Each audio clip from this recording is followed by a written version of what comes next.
Hello everyone, welcome back to your YouTube channel for creative studies. आज इस videos के माध्यम से हम लोग जानेंगे BHDE 143 के लिए प्रीवियस ईयर के क्वेश्चन जो आने वाले एग्जाम के दृष्टिकोण से बहुत ही ज़्यादा महत्वपूर्ण रहेगी। यदि ये सभी सवाल आप कंप्लीट कर लेते हैं तो आपको आने वाले एग्जाम में जो ना दिक्कतों का सामना नहीं करना पड़ेगा। सभी सवाल इन्हीं में से आपको देखने को मिलेगा, इसलिए इन सभी सवालों को आप जरूर से ज़रूर कंप्लीट कर लीजिएगा। जैसे कि आज BHDE 143 इसका सब्जेक्ट नेम है आपका प्रेमचंद, ये सब्जेक्ट नेम है आपका प्रेमचंद ही, तो बहुत ही ज़्यादा महत्वपूर्ण रहेगा आपका प्रेमचंद।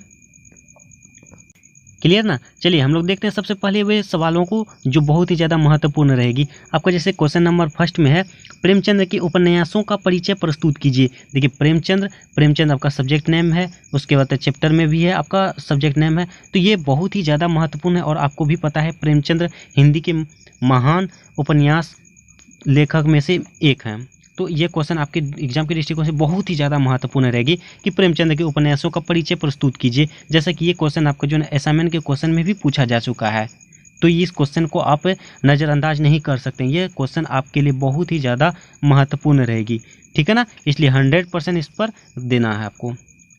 ओके, चलिए आप नेक्स्ट क्वेश्चन की ओर चलते हैं। जैसे क्वेश्चन नंबर 2, प्रेमचंद के वैचारिक गद्य पर संक्षिप्त टिप्पणी लिखें। ये भी क्वेश्चन आपको जो है असाइनमेंट के क्वेश्चन में पूछा जा चुका है, तो इस क्वेश्चन को भी आप नज़रअंदाज नहीं करेंगे। ये दोनों के दोनों क्वेश्चन जो है ना बहुत ही ज़्यादा महत्वपूर्ण है, 1 नंबर और 2 नंबर। ओके ना, ये असाइनमेंट के क्वेश्चन में भी पूछा जा चुका है। जैसे कि आप सभी को ज्ञात ही होगा कि आपके असाइनमेंट के क्वेश्चन जो है आपके सिलेबस से ही पूछा जाता है। ऐसा नहीं है कि आपका BHDE 143 है तो आपके असाइनमेंट के क्वेश्चन में जो है ना आपके अदर सब्जेक्ट से पूछा जा सके, ऐसा नहीं होता है, ठीक है ना? इसलिए आप असाइनमेंट के क्वेश्चन पर भी फोकस करेंगे, उनमें से आपको जो ना एग्ज़ाम में बहुत ही ज़्यादा हेल्प होगा और आपको एग्ज़ाम में जो ना काफ़ी उसमें से देखने को क्वेश्चन मिल सकता है, ठीक है ना? तो आप चलिए नेक्स्ट क्वेश्चन, मैंने उसे यहाँ पे असाइनमेंट के क्वेश्चन में भी इंक्लूड कर दिया है, यहाँ मेंशन भी कर दिए, असाइनमेंट के क्वेश्चन में पूछा गया है। ओके ना, तो इन सभी सवालों को आप कंप्लीट कीजिए। आप जैसे भी हो आप स्क्रीनशॉट लीजिए इन क्वेश्चनों को या नोट डाउन कीजिए, आपको जैसे भी सुविधा हो, लेकिन इसको कंप्लीट कीजिए। नेक्स्ट क्वेश्चन नंबर 3, प्रेमचंद का जीवन परिचय दीजिए। प्रेमचंद का जीवन परिचय दीजिए। आपका ये सब्जेक्ट नेम ही है प्रेमचंद, तो इसका जीवनी के बारे में पूछने की चांसेस है, ठीक है ना? तो आप नेक्स्ट क्वेश्चन इसको भी देख लीजिएगा। नेक्स्ट क्वेश्चन है, प्रेमचंद ने किन साहित्य पत्रों का प्रकाशन और संपादन किया। यह भी बहुत ही महत्वपूर्ण रहेगा। इस सभी के सभी सवाल जो है ना बहुत ही ज़्यादा महत्वपूर्ण है, आप देख सकते हैं। उसके बाद नेक्स्ट क्वेश्चन नंबर 5, प्रेमचंद के कहानियों की विशेषता बताइए। अगर प्रेमचंद इतना फेमस जो है, इतना प्रसिद्ध जो है, अगर वो किस कहानी की, उसकी कहानी का विशेषता क्या है, क्यों फेमस है, क्यों इतना नाम है चर्चित है प्रेमचंद, तो ये भी महत्वपूर्ण रहेगी, ठीक है ना? चलिए नेक्स्ट क्वेश्चन नंबर 6, जैसे किया, सेवा सदन के कथानक की विशेषता बताइए। सेवा सदन के कथानक की विशेषता बताइए। सेवा सदन आपका जो ना चैप्टर के नेम है यूनिट में, ठीक है ना? तो इसका कथानक आपको पूछ सकता है। ओके ना?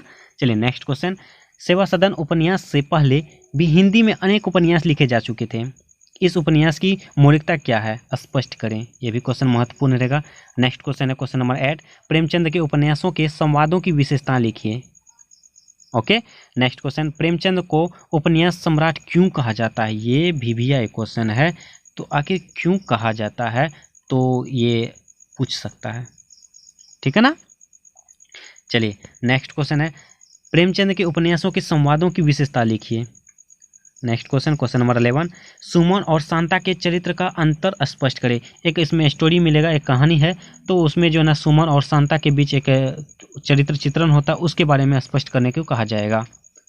ओके, उसके बाद नेक्स्ट क्वेश्चन नंबर 12, गजाधर के चरित्र की विशेषता बताइए। इसमें भी वही होगा, इसमें एक चरित्र है गजाधर का, एक जो है ना रोल है, उसके बारे में पूछा जाएगा। नेक्स्ट क्वेश्चन है, सेवा सदन के प्रमुख चरित्र चित्रण का वर्णन करिए। सेवा सदन के जो ना प्रमुख चरित्र चित्रण या आपको गुण, दोनों में से कोई पूछ सकता है, तो दोनों देख लीजिएगा। नेक्स्ट क्वेश्चन है क्वेश्चन नंबर 14, करबला का चरित्र चित्रण करें। 15 क्वेश्चन, करबला नाटक की भाषा की विशेषता बताइए, इंपॉर्टेंट रहेगा। नेक्स्ट क्वेश्चन है क्वेश्चन नंबर 16, ये भी बहुत ही महत्वपूर्ण रहेगा क्योंकि ये असाइनमेंट के क्वेश्चन में पूछा जा चुका है। साहित्य का उद्देश्य निबंध के विचार पक्ष पर प्रकाश डालिए। साहित्य के उद्देश्य निबंध के विचार पक्ष पर प्रकाश डालिए, असाइनमेंट के क्वेश्चन में पूछा जा चुका है, तो महत्वपूर्ण रहेगी। जैसे क्वेश्चन नंबर 17 है, साहित्य का उद्देश्य का सार लिखिए, साहित्य के उद्देश्य का सार लिखिए, ये महत्वपूर्ण रहेगा। आप इस जो ना इस चैप्टर को साहित्य वाला जो है इसको जरूर पढ़ लीजिएगा। इसमें से आपको गद्यांश भी पूछने की संभावना है, जैसे कि आप असाइनमेंट के क्वेश्चन में देखे थे कि आपको गद्यांश भी पूछा गया था। तो इस चैप्टर को जो ना आपको इसमें से गद्यांश देखने को मिल सकता है, तो इसको जरूर पढ़ लीजिएगा। नेक्स्ट क्वेश्चन नंबर 18, आधुनिक साहित्य में वस्तु चित्रण की क्या पद्धति होनी चाहिए? आधुनिक साहित्य में वस्तु चित्रण की क्या पद्धति होनी चाहिए, ये इंपॉर्टेंट रहेगा। उसके नेक्स्ट क्वेश्चन नंबर 19, ये मोस्ट VVI क्वेश्चन रहेगा आपके एग्जाम के दृष्टिकोण से, इसको नज़रअंदाज नहीं करना है। क्वेश्चन नंबर 19, ठीक है ना। जैसे कि आप ये पूस की रात बहुत ही ज़्यादा महत्वपूर्ण है, तो इसको ज़रूर से ज़रूर पढ़ के जाना है, इस पूरा कहानी को जानना है। कहानी क्या है, बहुत ही ईजी कहानी है। मैं कोशिश करूँगा इसकी स्टोरी जो ना बहुत ही जल्द लाने के प्रयास करूँगा, बहुत ही जल्द। तो आप लोग सभी इसको जरूर देख लीजिएगा। इसमें से आपको जो इस चैप्टर से आपको गद्यांश भी पूछने की संभावना है, जैसे कि आपके असाइनमेंट में गद्यांश पूछा गया है इस चैप्टर से। ओके, तो ये नेक्स्ट क्वेश्चन नंबर 20 भी VVI है, इसी में से है। कहानी पूस की रात का चरित्र चित्रण करे, सार लिखिए, ये सभी इंपॉर्टेंट है। उसका प्रतिपाद लिखिए, ये इंपॉर्टेंट रहेगा आपका। पूस की रात से आपका क्वेश्चन बनने की चांसेस ज़्यादा से ज़्यादा है। ओके, नेक्स्ट क्वेश्चन नंबर 22, शतरंज के खिलाड़ी कहानी का सार लिखिए। एक कहानी है शतरंज के खिलाड़ी, उसमें जो ना आपको सार लिखना है, यानी उसके स्टोरी क्या है उसके बारे में आपको लिखना है। ओके, नेक्स्ट क्वेश्चन नंबर 23, शतरंज के खिलाड़ी कहानी की विश्लेषण तथा चरित्र चित्रण करिए, ये भी इंपॉर्टेंट रहेगा। अब नेक्स्ट क्वेश्चन चलिए, क्वेश्चन नंबर 24, शतरंज के खिलाड़ी कहानी का प्रतिपाद्य लिखिए। शतरंज के खिलाड़ी कहानी का प्रतिपाद्य लिखिए। नेक्स्ट क्वेश्चन नंबर 25, पंच परमेश्वर कहानी के प्रमुख चरित्रों की विशेषता बताइए, इंपॉर्टेंट क्वेश्चन रहेगा। 25 नंबर, ये असाइनमेंट में भी पूछा जा चुका है। नेक्स्ट क्वेश्चन नंबर 26, पंच परमेश्वर कहानी का सार लिखिए, ये भी इंपॉर्टेंट रहेगा। देखिए, सार अगर आप पढ़ लेते हैं तो आपके स्टोरी समझ में आ जाती है, तो सार वाला लगभग स्टोरी आप पढ़ लीजिएगा, सार। ओके ना, आप आसानी तरीके से एग्जाम में लिख सकते हैं कुछ भी। उसके बाद नेक्स्ट है क्वेश्चन नंबर 27, पंच परमेश्वर कहानी का कथावस्तु बताएं। नेक्स्ट क्वेश्चन रहेगा आपका 28, जुम्मन के चरित्र की विशेषता बताइए। जुम्मन के चरित्र की विशेषताएं बताइए। उसके बाद नेक्स्ट क्वेश्चन है क्वेश्चन नंबर 29, ये इंपॉर्टेंट रहेगा, असाइनमेंट के क्वेश्चन में भी पूछा जा चुका है। ईदगाह कहानी का सार लिखिए, ये इंपॉर्टेंट रहेगा, इसको आप जरूर देख लीजिएगा, ठीक है ना। ईदगाह कहानी का सार लिखने के लिए कहा जा रहा है, तो आप इसको जरूर देख लीजिएगा। नेक्स्ट क्वेश्चन है 30, ईदगाह कहानी का चरित्र चित्रण करें, तो इसको सार लिखिएगा, चित्रण पढ़िएगा, इसको आप आसानी तरीके से लिख सकते हैं।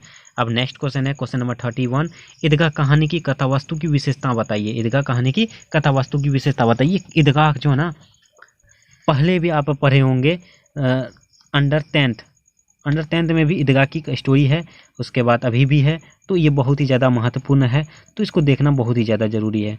जैसे पूस की रात बहुत ही इंपॉर्टेंट है, आपके सेकेंड ईयर में भी, मतलब BHDLA 138 का जो ना आपका फर्स्ट यूनिट में यही है पूस की रात, तो वो भी इंपॉर्टेंट है। ये ईदगाह तो आप समझते ही होंगे।